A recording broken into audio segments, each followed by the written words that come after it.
Cette chronique vous est présentée par les Bibliothèques du Havre. Je vais vous présenter la bande dessinée intitulée « Les filles de Salem, comment nous avons condamné nos enfants » de Thomas Gilbert, paru aux éditions d'Argo en 2018.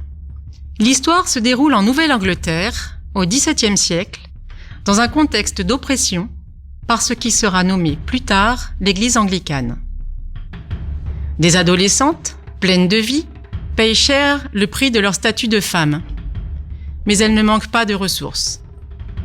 Abigail Hobbs a 17 ans lorsqu'elle raconte son histoire à travers celle des sorcières de Salem, histoire dont elle fut victime dès l'âge de 13 ans. Cette bande dessinée nous plonge dans un autre temps, une époque où il faut tenir malgré tout. Certains prennent le pouvoir, emmènent le plus grand nombre avec eux et écrasent littéralement ceux qui osent résister. Beaucoup d'émotions fusent au cours des pages, bouleversent et révoltent. Mais le graphisme dominant, sombre et écorché, laisse apparaître de temps en temps des personnages d'une grande douceur qui ressourcent un peu le lecteur.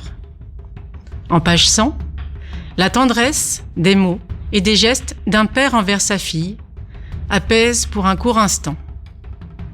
Dans la cheminée, un feu rouge ardent réchauffe l'atmosphère et éclaire doucement les visages détendus des personnages. Du chaudron suspendu au-dessus des flammes émane le fumet d'un réconfortant souper.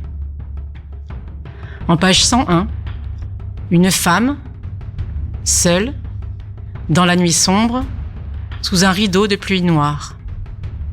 Je vous propose de vous laisser emmener par ces jeunes femmes au caractère si particulier qui traversent avec plus ou moins d'assurance ce monde hostile et effrayant.